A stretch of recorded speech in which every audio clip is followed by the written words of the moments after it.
Wedding photographers would like you to know that getting drunk before photos is never okay. We're not interested in taking pictures of you drunk during the photo session because we know that you're going to be drunk at the reception and we're going to be taking pictures of that too. So why do that twice? So don't get drunk before photos. That's my TED Talk.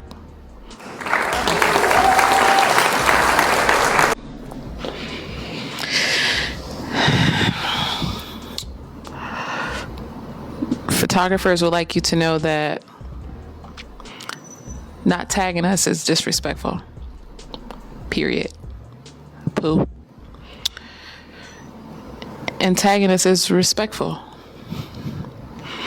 If you don't tag us, you're considered a hater. So consider tagging us. This is the only way we get true exposure. That's my TED Talk. Thank you.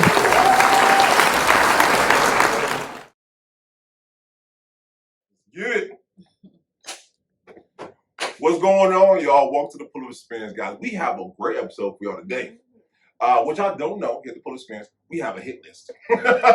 And like this is one that has been long wait coming, and I'm glad we have it today. We have Miss Natasha Herbert, your favorite type of photographer, okay? In the building to hear her story, her journey, and just have a good time with a great photographer.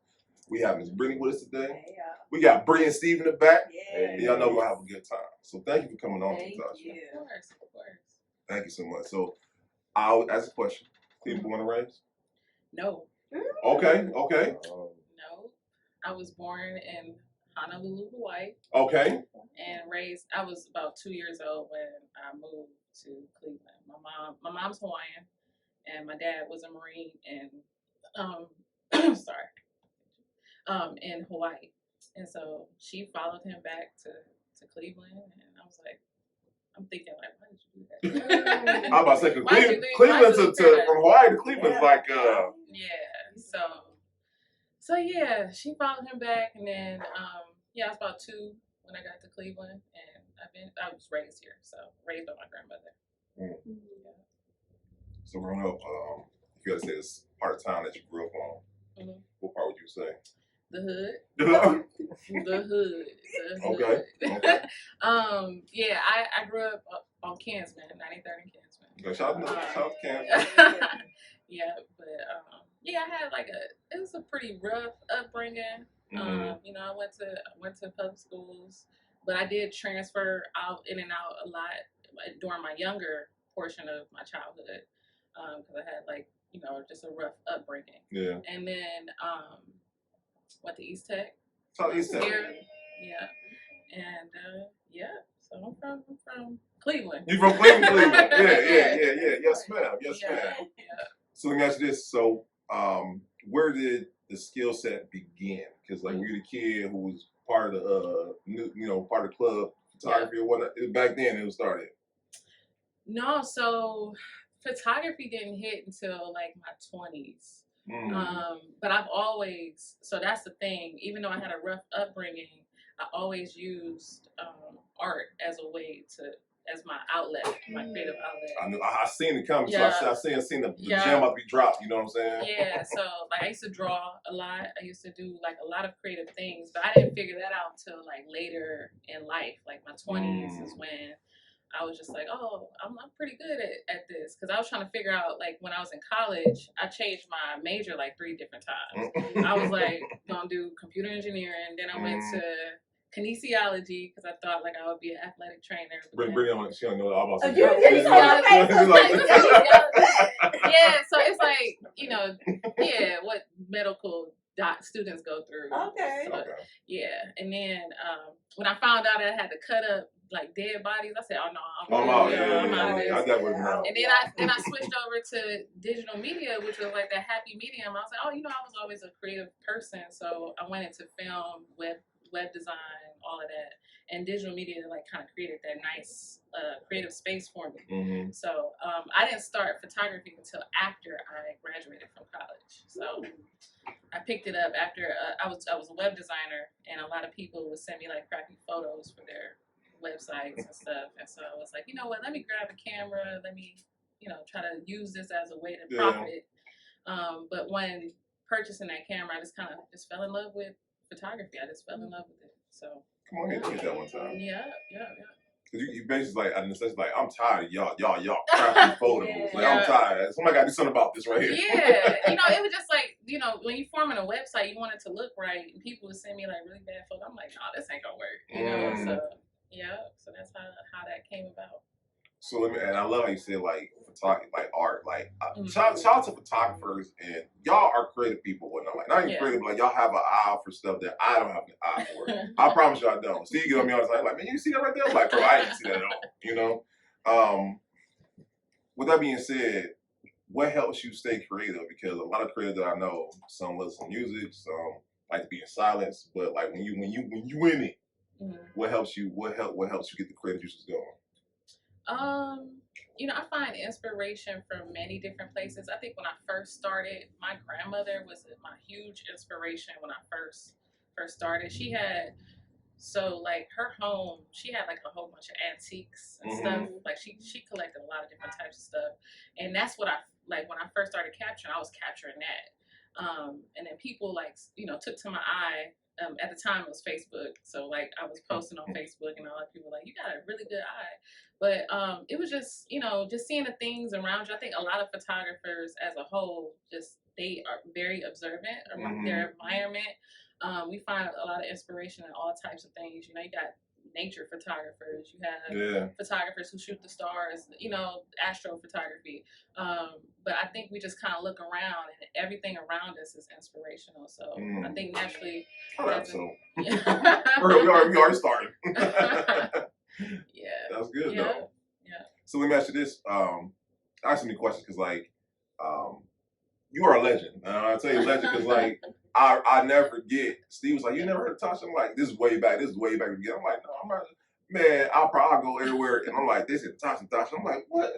Who was Tasha? He's like, you like ghost, you know what I'm saying? Like you just a ninja with the camera and whatnot, right?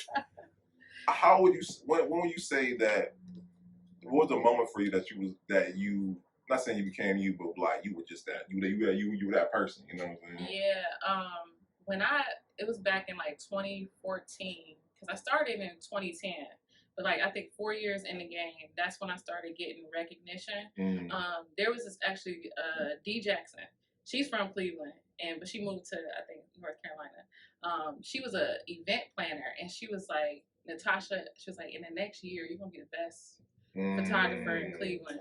She's like one of the best in Cleveland, I can guarantee it. And at the time, I was just like, dang, like people are like recognizing me. And then another one, another legend in the city, DJ Low Key, he helped me grow as a photographer. Like he was looking at my packaging. He was like, man, Natasha, you charging too low. You too, your quality of work and what you do. Like he's like, this photographer's charging this much. You should be in that caliber of photographers. And when these people started to notice me, that's when I realized I'm like, dang, like I'm that. Yeah, I'm that person. I'm that person, and so and I had a crazy drive during that time. I just remember my grandmother passed in 2013, so that in itself pushed me further than I could ever go. I was like, I'm doing this for her. So yeah, I think me having that drive, and then these, everybody started to recognize, my work, my style of work, how I'm shooting. So it was just like, wow, like I'm really doing it. Yeah. So I'm your photographer, your favorite photographer. So Natasha, I know you said that it took about maybe 4 years to get to that point. What were the beginning stages looking like as you are trying to make a name for yourself? For those that maybe are out there and feeling inspired and motivated to want to start it and want to get their name also out there. Yeah, so I think a lot of photographers kind of struggle with style. When they're first starting out, they want to figure out what is my style? You know, because it's not always easy to figure that out. I think a lot of photographers, we just kind of go in it and we just shoot whatever we like to shoot, and then kind of figure it out from there. And then you actually just, you know, you start to gravitate towards what you really want to do. Like I said, there's different types of the genres of photography. So for me, I stepped into actually the fashion realm of photography, and then I second shot at a wedding. And that's how I became more of a wedding photographer. I actually love shooting weddings. It was just one of the things. I was just like, you know, this is a happy day. You got good energy around you. Yeah. But what I love about weddings is it challenged me in the aspect of it had many different genres inside of it. Like you got product photography. You're shooting like cake and food and all of that. You got the details, candids throughout the day. Yeah, a lot of the candids.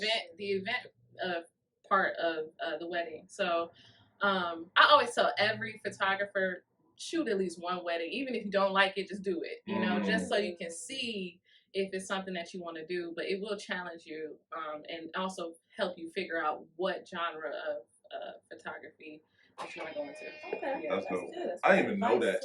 Yeah, all those things all those things go. Yeah, it's crazy, but I like it. I like the pressure. I'm with it. That's good. Yeah. So let me ask you this. Let's talk about those first few pictures, right? Let's talk about when you first started out. Because everybody see your work now, but let's talk about those ones you was like, no, nobody can never see these pictures. Never get pictures like that. Let's talk about those pictures or whatnot. When you weren't trying to find your style. Yeah, so I would say those first images, I look back and I'm like, what the hell was I doing? I was shooting anything. Like I was into fashion. But those first shots were like me shooting with my grandmother's, like the antiques and stuff or whatnot. I would say, like, when I look back at it, I'm like, okay, you can see like the eye and stuff, and I'm like, okay, now looking back, I know what I would do differently. You know, I would have shot it in a different way. You know, but when I first started taking pictures, it was like, you know, like I said, you're just kind of going through that journey. You're kind of just like experimenting, you know? Yeah. And that's really what photographers do at first. You just experiment. Yeah. That's good. Now, earlier you said something about packaging. Now, shout out to Billy, because I'll never forget. She talked about the art and the science. And I think about the art and the business, because you can be an artist, but you might not have the business part down. For you, what did it look like? Because I know you said DJ Low Key told you about your packaging, but let's talk about that. Because I think most of photographers, they might focus on the art. You don't think about pricing, putting together their packaging. Think about how I'm going to sell it to the masses or whatnot. Exactly. There's some very successful photographers who probably did accounting.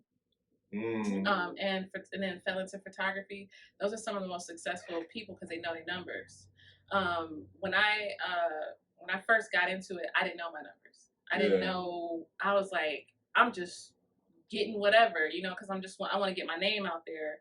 And so I think my first wedding was like $300. Looking back now, like, I want to do that. I said, 300, right? I think it was like $300. I did a whole wedding, and I was like, man, no. Like when I'm looking back at that, I'm just like, and then like going back to the conversation that I had with Low Key, he set up a meeting with me, and he was like, you know, bring your packages in, let me kind of go over them and look at them, and that's what's good. That was good for me because I was seeing what other people in the industry was charging during that time. But I think having that person like look over your stuff and like tell you like this is what your quality of work, this is what it's worth. Like you need to go up higher on your pricing.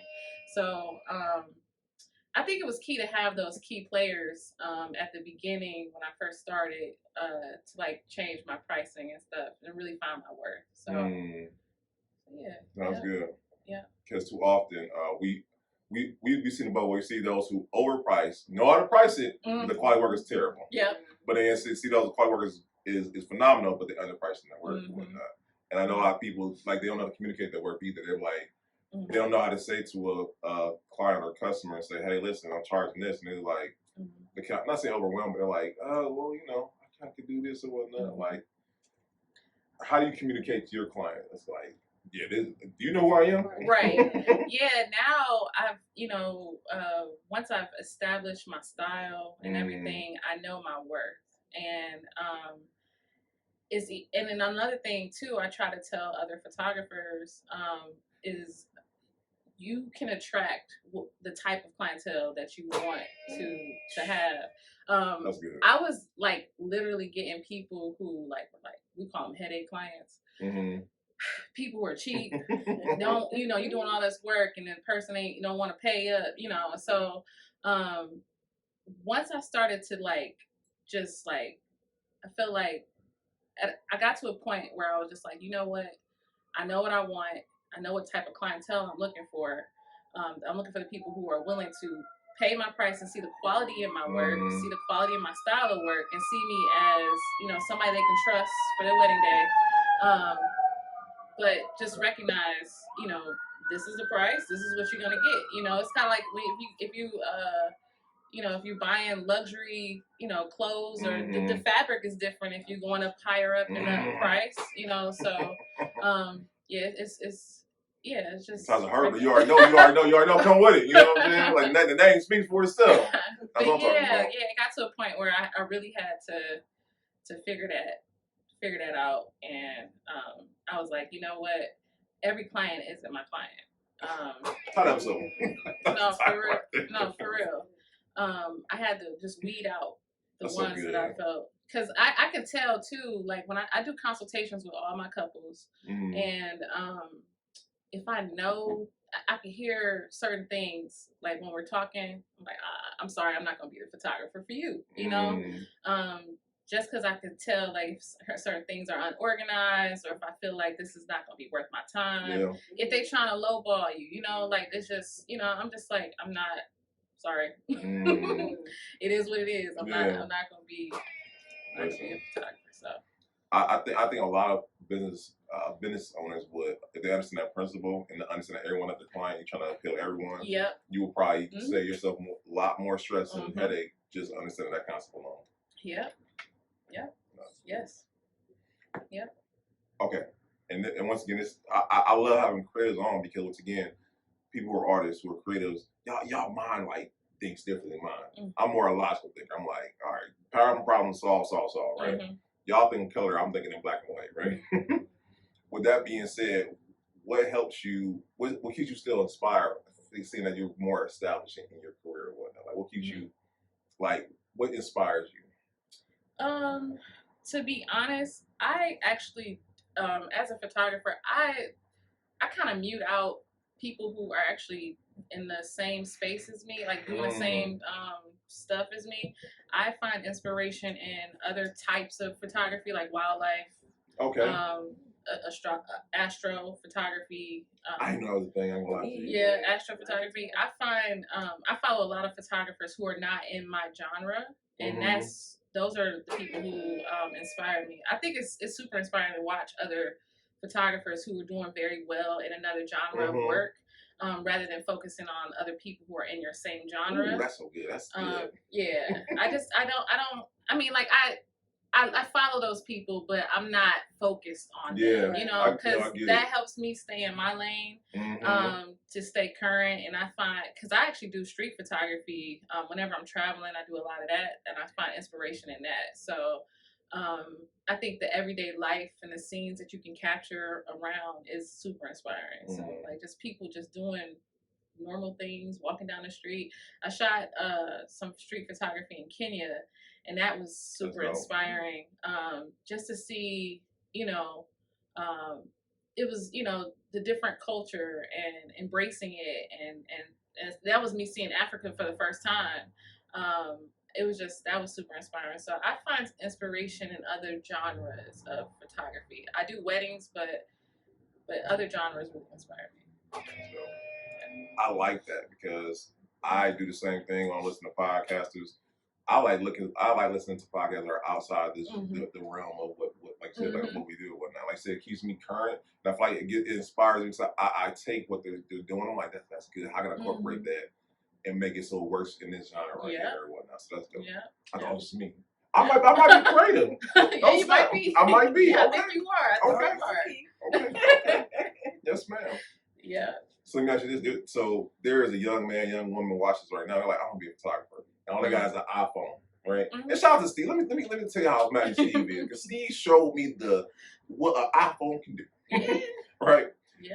And he told me how much real cameras were. I'm like, the devil's a liar. Right. What would you say to someone who's just starting out and they want to become a photographer, but don't have they don't think they have the right equipment to take the pictures they want to? Well, first off, photography equipment is very expensive. It is very expensive. It's like super expensive. So but it's not about it's not about the camera. It's about whatever you got in that moment. So a lot of times, whatever you have, if it's a phone, there's a lot of iPhone street photographers out there who doing amazing.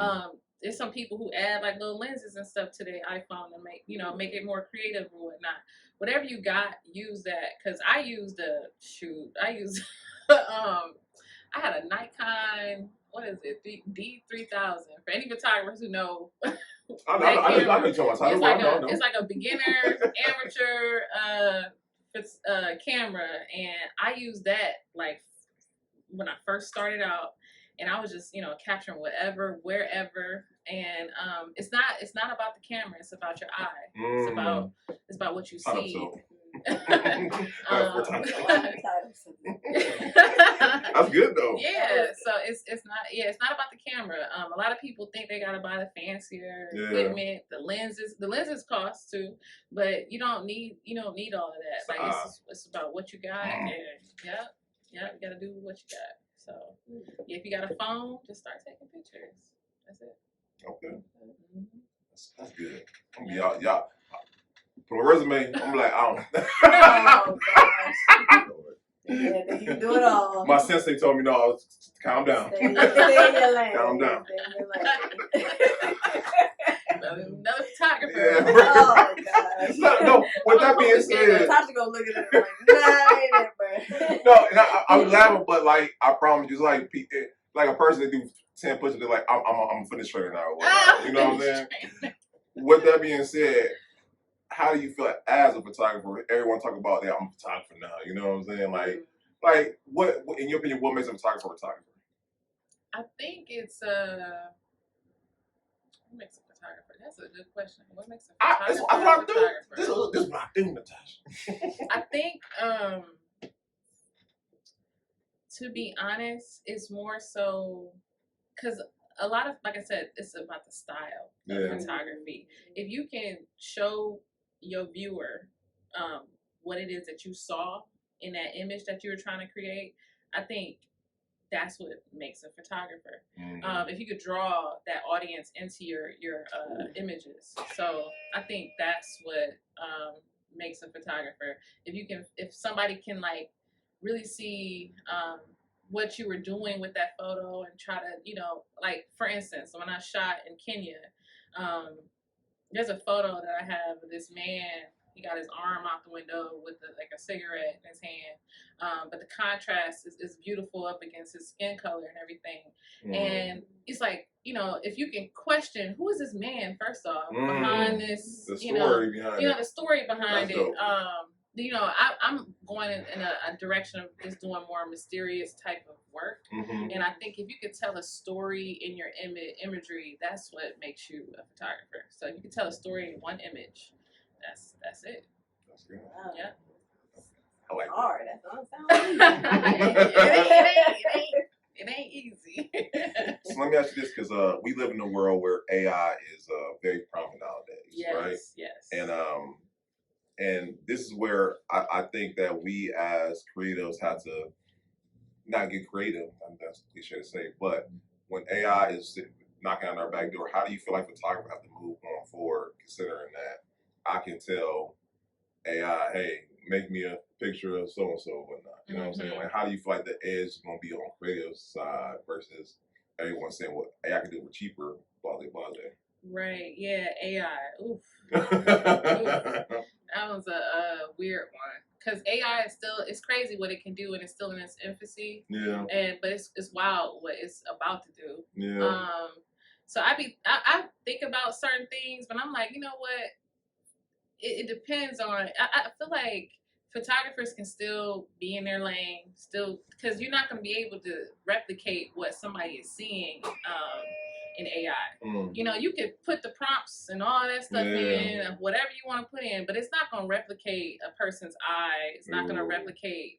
I feel like it is not going to do like not yet, at least. I hope not.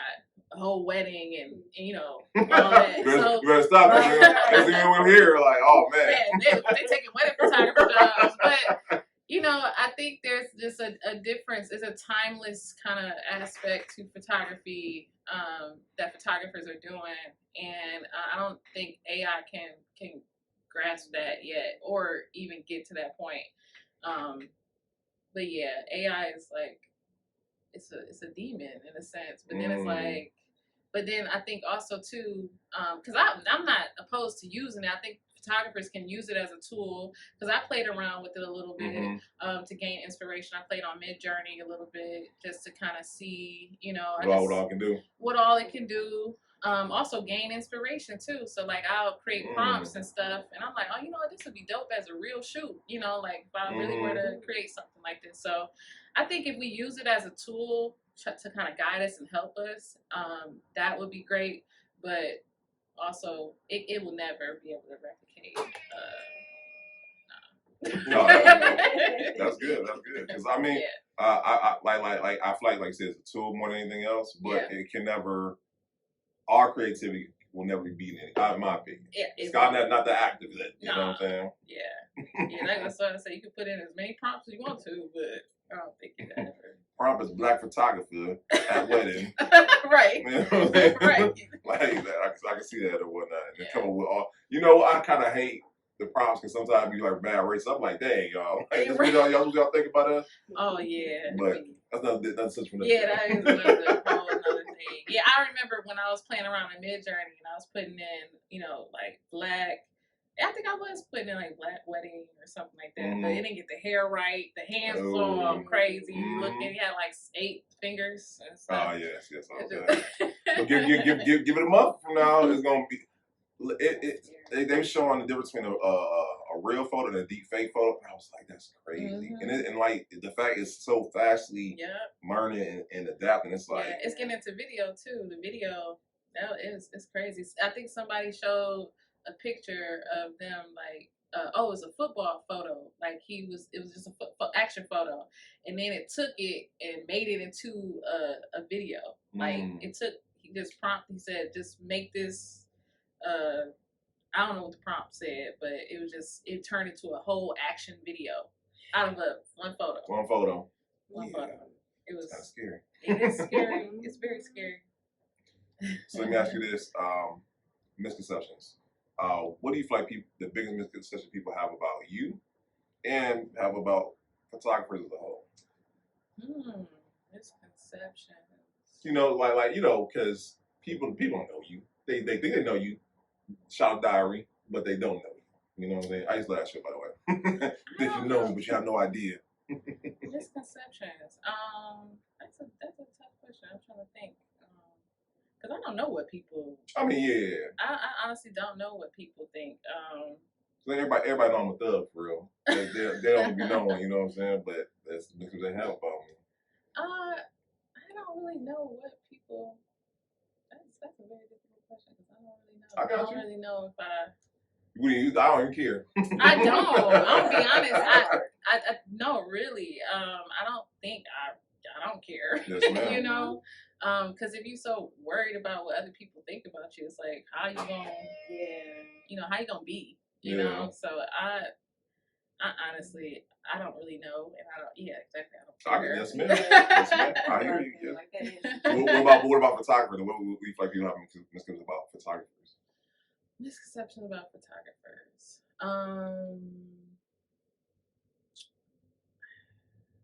You know what?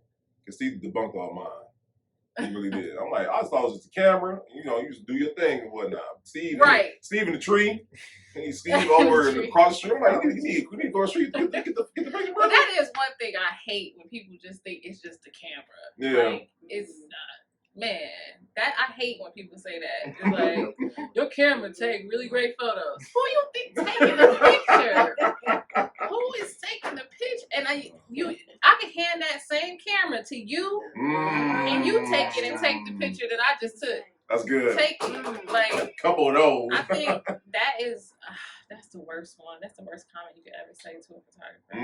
That your camera takes great photos. I just be like, man. You be like a bird script. What you said? Right.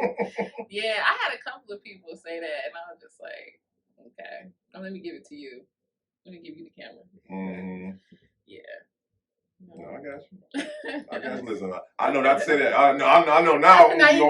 I'm like, what you just said to me? I'm like, my bad. No. Okay, with that being said, what does the future hold for you? Because you have done phenomenal work. What does the future have next up for you and your business?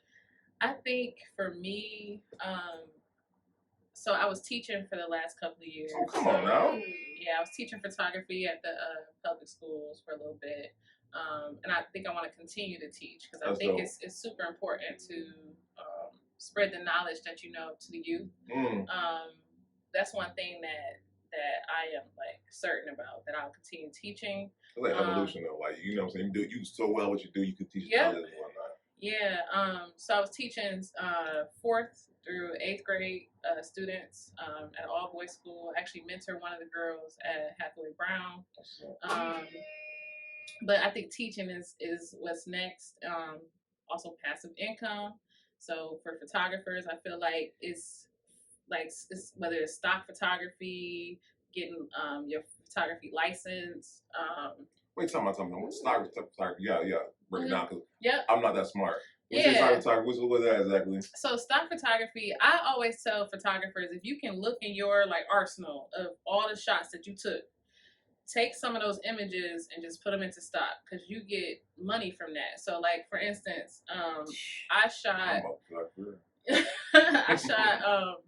this like MLK, the monument that's in DC. I shot it at night because I figured like, everybody probably got the same monument in the daytime. Let me go out in the middle of the night and shoot this. And that photograph gets downloaded every year. Wow. Every year before Martin Luther King Day. And, it's just, ways in which you could just make money on the side. But I would always tell photographers, like, look through your whole thing. If you got, like, I got another photograph. It's a soccer ball. It's just a random soccer ball on the net. That gets downloaded so many times. You can pay anytime someone doing that photo. Yeah, so, like, if you go on, crazy. like, Shutterstock, iStock, any of those, like, places, you can become a contributor as a photographer. And I just say upload it, and that's just passive income that comes to you throughout the year. So there's photographers who make money off of that on the side. You do have to put a little bit of work in. You do got to go through your stuff and be uploading probably like every week or so. But you can make some money. Sure. Yeah. Okay. Yeah, or license to like companies, like major companies. They'll pay photographers to license, like if they wanted to buy your work and put it in there. You got hotels, you got all types of places. Especially if you're like a landscape photographer, you could get paid, a license to have your work with that company. So yeah, you get paid. Did not know that. Business of photography. I didn't know. I just thought, you know what I'm saying? Like, live events. So next for me is prints, selling prints and all of that. So yeah. No, listen. You are a teacher. Come on. I'm gonna take the spot of the wine. All the stuff. You know what? I ain't gonna lie to you. As I sit here with you, I'm like, I want to create a new genre of photography. Let's see, laughing because he don't do it. It's gonna be a new genre. And I don't get a genre of people just falling. Can I do that? Is that no? People just gonna fall? Yes. Actually, you know what? Genre? Oh man. I did. It was a point in my photography. Janita knows when we did levitation photography, where you look like you levitating, like you are falling. I did that for a little minute, and it was a lot of people. it was a lot of people who were like, I want to do that. I want to fly in the air. Yeah, it's dope. That's what's up. See. So That's a wine sipping photography. wine sipping. That's all I'm specializing in and whatnot. You can't wait to find your own little lane. Listen. I think it's this book I'm reading is called Blue Sky Marketing. I'm sorry, Blue Sky something. But it's talking about in order to be the best, why try to do something that everyone's doing, do something that no one else doing? Can you be the best in that? Yeah. And I'm like, ooh, I gotta do something different. Yeah, well, that is what you have to do. Like as a photographer, you gotta find your niche. You gotta, see what you do well. So, and then people will gravitate towards that. Yeah. People sneezing. That's all I'm doing, y'all. People sneezing. He drank too much wine already though, and we're not done. So I'm scared right now. So what has been like maybe some of the challenges that you faced in the world of photography? Because you know that there's always somebody that's trying to maybe like steal your work. Like have you ever? Well, let's hear that because I want to hear. Yeah. I think was that back in. I can't remember, but I saw my work on somebody else's site, and I was just like, "Oh no!" I saw my pricing. My pricing was up on somebody. They stole my whole packages, like the way it was listed out, everything exactly the same. And I'm like, you gotta be kidding me. Like word for word. Word for word. Soldier Boy I'm style. like, I know I wrote this out. This is before Chat GPT and all this stuff. You know what I mean? I wrote this, and it was just like somebody stole my whole So your whole flow. Yeah. But I'm sorry, what was your question? No. The anchor came back in. The anchor. I was like, oh, that pissed me off. No, I just but wanted to know the challenges, or maybe a client that wasn't happy with your work, like just some of the things that I guess we don't realize or think about in the world of photography and what you guys. So there's a lot of challenges a lot of the times. Right, style. So I think I had a client who like. She was like, why did you shoot this way? And, and I'm like, you signed a contract. You signed a contract. It's in there. It's literally a clause in there that says, you like my work, basically. Time out. It's a clause in there? Yeah, it's you like my style. You like my style of photography, and so you're agreeing to my style of work. But I'm like, if you don't like the photo, just delete it. There's hundreds of other photos that I took, at the wedding, and she didn't like one particular photo, and I'm just like, come on, man. You don't have that doesn't have to be in your memory bank. Delete it. You know, like it wasn't like necessary. But I think when it comes to challenges that photographers go through, I definitely think, like we mentioned earlier, was the price. A lot of photographers don't know how to price their work. So I think that's one thing that you do have to set in stone. Even when I'm like mentoring other photographers, I let them know, like, set your price, let it be that, and that's it. Whatever you feel you're worth, that's what you should charge. It's another thing that we go through. Sometimes I feel like I'm also kind of like a type A type of person, in my own way. But having like some of the type A type of clients, I did have somebody who was just not happy with my work, and I felt like I was doing a great job of being very responsive and everything. And then I think like the week of their wedding, they were like, we don't want to go with you. And I was like, it was like a hard blow to me, because I was like, hold on, but how you bounce back from that? You know what? I just took it. I just took it as they're not the client for me. I didn't. At first I did feel a way, because I was like, okay, this person hired me. I did their engagement session and everything, but it was just, the communication just didn't feel right. I guess we didn't vibe, we didn't, because you do have to vibe with some of your clientele. And I feel like, what that vibe feels like when it's right. And so that one it didn't work out. So I think, as a photographer, you really have to just, take pride in your work, but know that you're not going to be accepted by everybody. Like you're not going to be accepted by everybody. So, and yeah, I was just like, okay, whatever. You better me. I was hurt at first. I was like, oh, that kind kind of hit me hard. But then I was like, you know what? No, I'm Natasha Herbert. That's right. I mean, did that a couple times. Listen, I would have got straight Kanye shades on there. I had to remember. I had to remember who I was. That's right. I was like, hold on. You know who I am? Right. Yeah, but yeah. I'm trying to think of some other challenges. I think those are like the main ones. And then setting your style. I think I heard something about it takes about this is for anybody. It takes about 10 years to get your style. We all like yeah. It takes 10 years to especially for photographers, if you're trying to find your style, I think it won't come until about 10 years till you have it right and you have the type of style that people will gravitate towards, because you got to work through that, you know, like it takes years to really define who you are. I got a friend, Ned Sanders. He's another photographer in the city. He jumped into photography and he's still going, but he's doing an amazing job of just like, and I think he's still going. He's gonna figure it out, but he's still going through everything, and it's beautiful to watch him, you know, figuring it out. I watch a lot of photographers. Another one is my second shooter, Dion. He's figuring it out right now, and he wants to do a lot of weddings and stuff. And I'm just watching him, and I'm just like, you about to figure it out, you know? Like it takes. You got to navigate through that whole process, but once you figure it out, you're gonna know, like, wow, this is my style of work. This is what it looks like. So, and you know when you like, you know, you can see it now, like he figured it out. That's good. Yeah. So let me ask you this then. With that being said, how does the question that? This is why I don't even drink wine, y'all. The question was there and it literally just like was out. It just went away.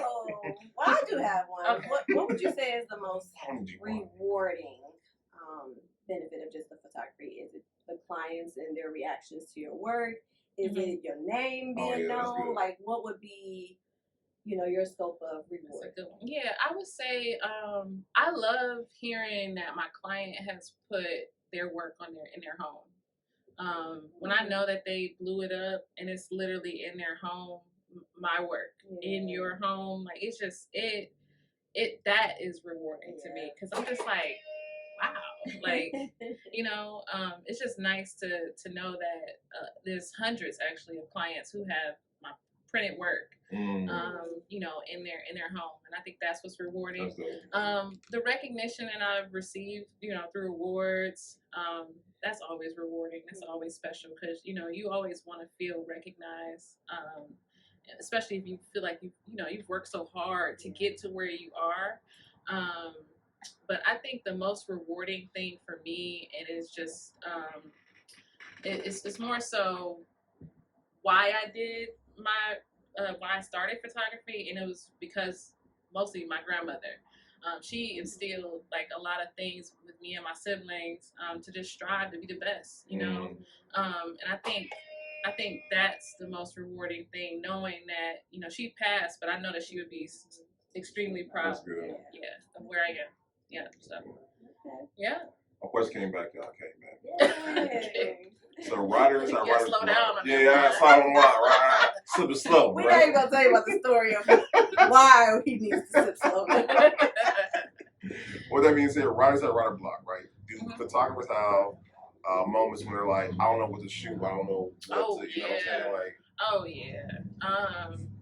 Yeah, there's been times where I'm just like not inspired. I literally be like, all right, I'm just gonna put the camera down, you know, for a minute, and like just kind of, there's times when I've been just not inspired to shoot.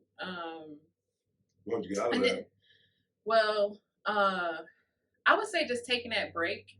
Okay. Yeah, I just I knew you were going.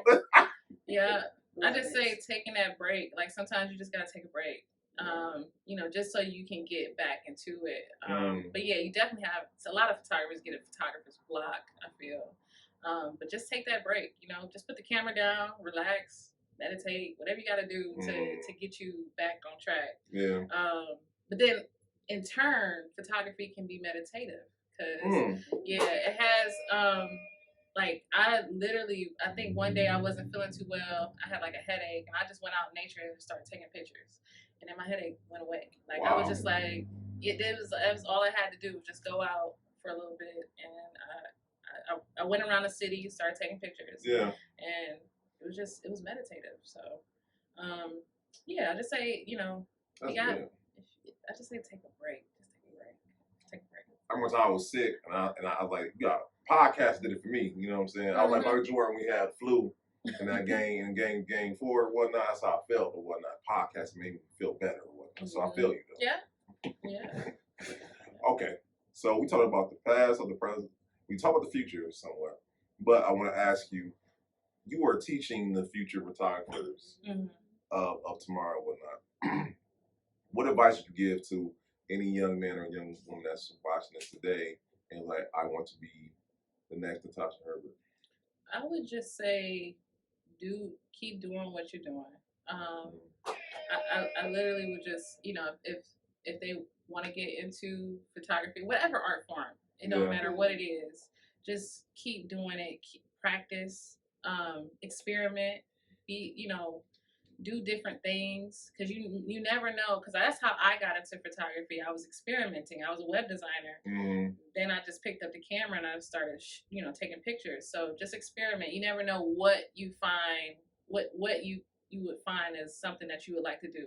Like I still find, like me and Janita talk all the time, but I do I started doing crystal wrapping, and I want to learn how to solder. It's like a whole bunch of stuff that I'm like, I want to do. So I just say, whatever you feel if you gravitate towards that, just do it. Just keep doing it. Yeah. That's good. Yeah. That's good. All right, y'all. So y'all know we like to, at the Pull Up Experience, we have our questions, our staple questions like that to everybody, right? In 255 episodes, they are like a snowflake. Each one is different and beautiful. With that being said, Cleveland. You have worked in Cleveland. You have been around Cleveland, nerves, and the business that goes on here. Unfortunately, Cleveland doesn't have the rep of being a very collaborative place. Yeah, right. With that being said, how do you feel like we change that narrative? I feel like it's changing. Yeah. I feel like it's changing. But we still have some work to do. In your opinion, how can we change that? Yeah, I feel, Cleveland, especially when I first started out, I feel like it was just like the term, gatekeeping and stuff. Like people just wasn't willing to, even when I was trying to figure out my pricing, I feel like I had to go, I wasn't even asking other photographers. It was people who were in the same industry, but they were,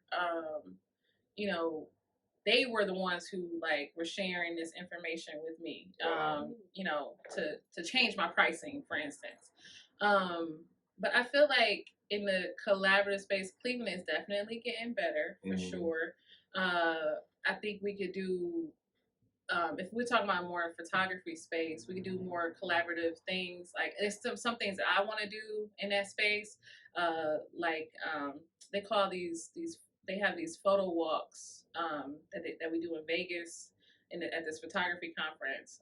That's something that I'm looking into doing for photographers, just to kind of create more of a collaborative space. Us being able to explore, whether that's street photography, us just going on a photo walk and just shooting, taking pictures. But I feel like if people just stop looking at each other as competition, I feel like, because that's really, I think a lot of people have that mental block of, having, looking at people as competition. No one is your competition. A lot of times I think people need to just stay in their own lane, but you can still work together. You can still collaborate with I collaborate with other photographers all the time. I send other photographers clients. If I can't make it, I send, other work to other photographers. I feel like if we work together in that space, that's what will create a more collaborative Cleveland. Come on now. That's great. Yeah. So, last question to you is, in my mind, I'm crazy. Everyone watching the podcast. I'm not even crazy. I'm being real. Everyone is on the podcast. With that being said, who would you like to collaborate in the future? What entity, corporation, person? Can we see a future collaboration? We'll love to see a future collaboration with you. Honestly, I would like to collaborate with Nikon. Come on now. Man. Nikon, what's up? I've been like, I'll be on a Instagram, like, let me be a Nikon ambassador, like right now. Like, yeah. I've been shooting with Nikon for a very, very long time. So you put a stamp on Nikon. Yeah. Nikon gets a lot of hate. Everybody hate Nikon, but that has been my baby since the start. And that's got me through You ride with them? I ride with Nikon. Okay. So I think if there's a company out there who I would like to collaborate with, it would be Nikon. All right, Nikon. For sure, Nikon. Yeah, Nikon. I know you watching. Know you. Let me be your president, ambassador. VP, someone HR. I don't care who it is. And Natasha, okay? Yeah. That's good. Yeah. So that would be the company that I would like to collaborate with. Yes, man. Don't be surprised you get that DM. Like, right. Hey, see the pull up. Okay. Well, yeah. Listen, we know legacy for you is going to be great because you're steadily adding to it, each and every day. Side note, thank you, Janita, for letting me use your family, helping me, girl. Okay. So when we talk about legacy for you, Natasha, as a two-part question, what would you like the legacy to be for you as an individual? What would you like the legacy to be for, your work, your business, everything that's underneath you in that realm? I think for me, so when I first started, I didn't realize how much of a positive impact my work would be in the Black community. All I wanted to do was just showcase Black couples, because I think during that time it was like real crazy. It was like a lot of shootings and police brutality and stuff happening around that time when Obama was elected. And that was a crazy experience. But I was one of those photographers out there showing Black love, and I was actually going viral a lot of the times because I was showing that positive imagery of Black people. And I think for me, as a legacy, I would say, like, I just always want that to be one of the things that I'm known for. Just showcasing Black love, Black positive imagery, just being that light. So I think that's legacy right there. That's a great legacy. That's a great legacy. That's a great legacy. Yeah. Listen, you have given us nothing but just motivation and inspiration overall. I mean, for sure. Gems on top of gems. Definitely gems. You can lighten that thing up and lose his questions and whatnot, but just getting involved in just your journey and everything that you've done. So, listen, when we have to take everything that you've given us, or maybe something that may have not got mentioned, we bring it on in. What would be 3 takeaways someone should be able to gather from today's episode? I would just say, I think one of the main takeaways is do what you want to do. Gravitate towards what you would love to do.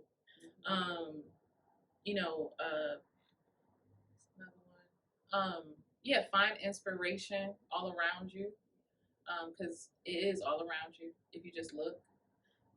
And then the last one is just continue to be a light in this world. I think a lot of times people, it can get real dark, but there's people out here who can cast that light, and I think it's really, that's what you got to do, be a light in this world. So, Absolutely. Yeah. So that's part 2. We're going to see you in action. You know what I'm saying? Even if it's just seeing you teach the future photographers of the world or whatnot. We appreciate you coming on. Thank you. It's been an honor and a pleasure. It really has. Thank you. Thank you for having me. Absolutely. Listen. This was fun. we had a hit list. We like, hey, Natasha, let's make that happen. But I feel like the most important question of the whole episode: where people learn more about you, where can they book you, where can they learn more all together? Yeah, actually, so I'm on Instagram as Natasha Herbert, and you can Google me. Google me. Whole other level. Yeah, no, I'm really literally on Google. Like, you could it pops up. It pops up, everything. But everything is Natasha Herbert. Everything is Natasha Herbert. NatashaHerbertPhotography.com. Natasha Herbert on all platforms. Yeah. So for all my lazy people, you're watching the episode. It is literally right where underneath where you're watching this in the show notes. Okay, so don't play no games. Right there. Okay. Thank you so much once again. Yeah. Thank you for having me. So guys, we gotta pay some bills. Guys, we canceled the dating game for Sweetest Day, but boom, we got you Valentine's Day. So I know you don't start crying. It's okay. We got you. It's coming back. Okay.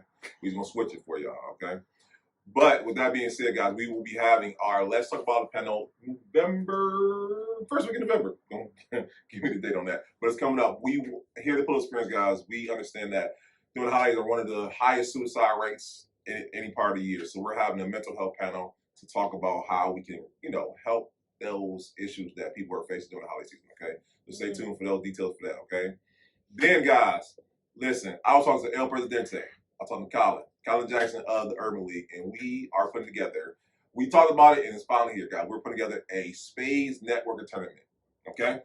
Where if you can do spades together, you can do business together. And the premise is that we're going to put two strings together, the best 2 out of 3 games moves on. So that's the premise, okay? So listen, it's going to be all our alumni. Anybody with a bit of spirit, they will be there. We're inviting them out. So you will be there, okay? Okay. Yeah, listen. It's going to be a good time, and we got that in the works and whatnot. So please stay tuned for that. It's going to be in December. So October, November, December. Let me know.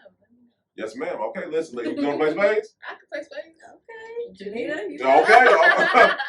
not even a question.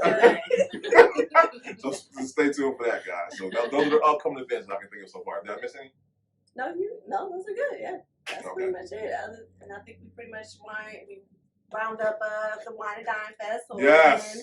A great event. Shout out to Nakia, to you wines. It's delicious as always. And there was so many different wine vendors there. There was so much going on. Great music, great fun, great weather. It was a great time. If you missed it, you missed a good one. You missed it. She will be running it back. Running back, yeah. Be sure they will bring it back next year and make sure that time you get your ticket early. Early, yeah. Yeah, worry about that. Absolutely. And tune into my episode on Beauty Soul Podcast. Again, your girl is usually having some type of guest on. And we like to take either relational, financial, or lifestyle topics, and we just want to expound on it. The overall goal is just to create a positive change. Again, if you can learn from our mistakes, then we know there was a story well told on Beauty Told. So I can't wait to see you guys there. Come on. And lastly, guys, here at the Pillow Experience, we have a phenomenal team here. We have Steve, we have Bree, we have Michelle, we have Sam, we have Nakia, we have Brittany. Got me myself, I don't know me. But with that being said, guys, I want you to do me a favor. Look in those show notes and whatever you're looking for as far as editing, photography, hosts, great wine, do me a favor, patronize those great, amazing people who are part of the team to make our podcast great. And then also, guys, it's like Natasha, now we're teaching podcasting. We have so many things in the works, y'all. It's coming up. I'm so excited I can't even say it all. But just know, if you're looking to start your own podcast, you want to be taught how to do your own podcast, you want one-on-one coach to do your podcast, we are not doing that. So listen, stay tuned for that. It is coming. We're working on it because just like the evolution, like we do 255 episodes, like we're doing something right, So we want to show you how to do just that. So if you are any industry, we believe that if you have a business brand, I believe you should have a podcast. Just like you need a website, you need social media. Now I feel like podcasting is how you show the world who you are. So guys, that's coming up soon. And lastly, I want to thank you, the person watching. As of right now, 7.8 million views, 16.7 thousand subscribers and growing, and it's not slowing down anytime soon. So we cannot thank you guys enough because you guys show you want to hear great story like Natasha's, right? And you guys just want to know about the wonderful, great world of Cleveland, Ohio, okay? So we can't thank you guys enough. We just want to thank you. So episode 255, we'll see y'all next week. Peace.